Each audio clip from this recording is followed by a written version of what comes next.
samahan niyo ako mag-exercise for tonight's vlog.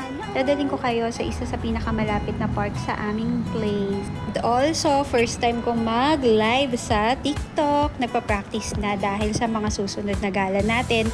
Ipapakita ko sa inyo ng live ang mga locations and places. Masarap paglakad ngayon kasi malamig. Pag summer, mahirap maglakad pero maganda rin kasi pawis na pawis talaga. Kung gusto mo talaga pagpawisan, achieve na achieve. Let's go for a walk. For some fresh air. Exercise. Ito yung Pan Park dito sa May Alnada. Mura lang yung mga bahay dito. Mas mura kesa sa ibang parts ng Dubai. Actually, kailangan ko na rin maghanap-hanap ng ibang bahay. Kaya mga susunod na vlog natin house hunting. Dahil nagtataas ang presyo. I guess it's about time to move on. 4 years na rin naman ako nakastay dito sa bahay na to.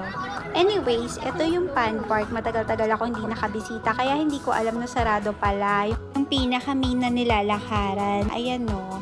Tapos, ito naman yung football area. Tapos, ito yung basketball court. Nandito din yung tennis court. Tapos, meron na silang pa-volleyball court din.